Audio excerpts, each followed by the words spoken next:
Educar para Ser Grande, com a advogada Simoni Lopes de Souza, ela que é especialista em direito de famílias ou das famílias e também especialista em direito educacional. Tem uma dúvida que muita gente tem, alguns procuram saber, outros deixam porque não sabem que podem questionar. Qual é a dúvida?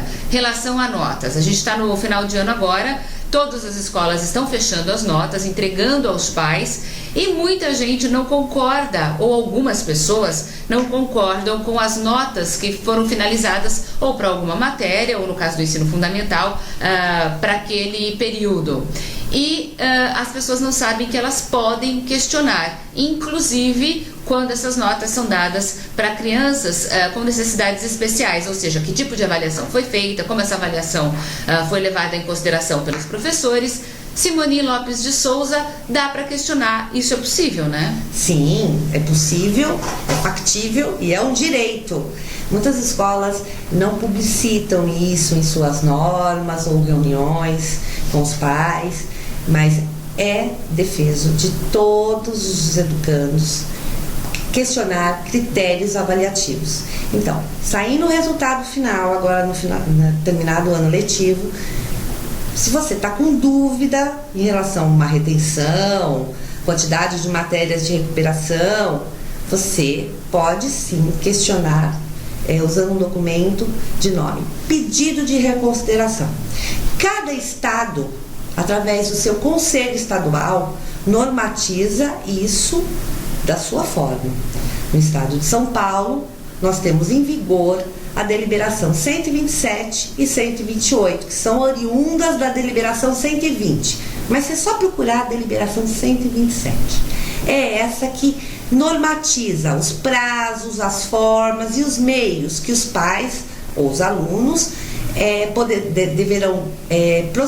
como eles deverão proceder para interpor esse pedido, que inicialmente é protocolado na escola, aguarda-se a resposta dessa escola. Se mantiver a decisão, você vai recorrer à diretoria de ensino e, de acordo com o despacho da dirigente, você ainda tem mais uma instância administrativa, que é o Conselho Estadual de Educação do seu estado.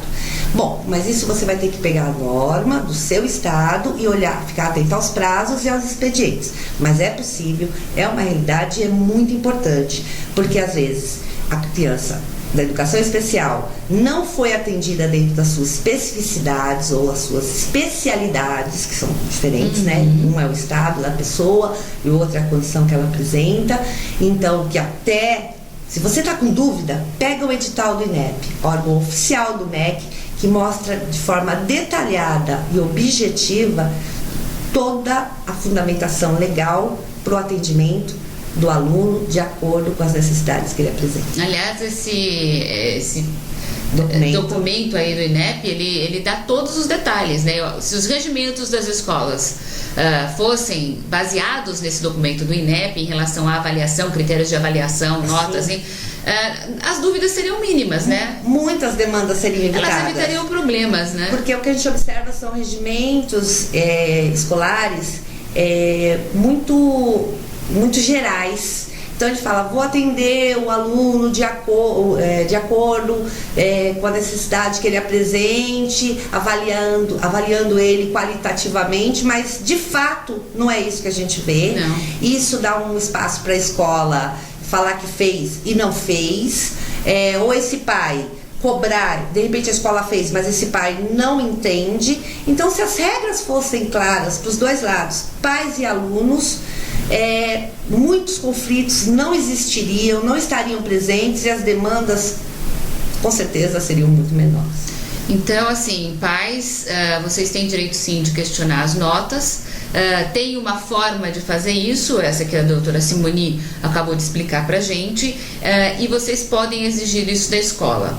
Se a escola não quiser fazer alguma coisa, aí você segue adiante o caminho até chegar ao final. Agora, só para a gente rapidamente esclarecer, doutora Simoni, há um problema aí em relação aos prazos, né?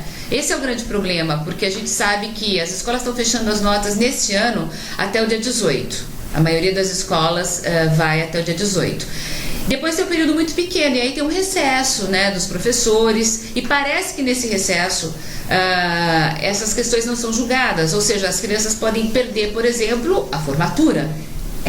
Se a gente parar para pensar que até a própria essência do CNJ tenta evitar a demanda, de tentar procurar métodos consensuais e pacíficos para a resolução de conflitos, a norma em vigor, ela fomenta o litígio. Porque simplesmente dia 18, a grande maioria das escolas do estado de São Paulo vão estar entrando em recesso, seus professores, voltando no final do mês de janeiro, e a norma em vigor hoje, fixada pelo Conselho Estadual, ela fala os recursos interpostos após essa data só serão julgados no final de janeiro.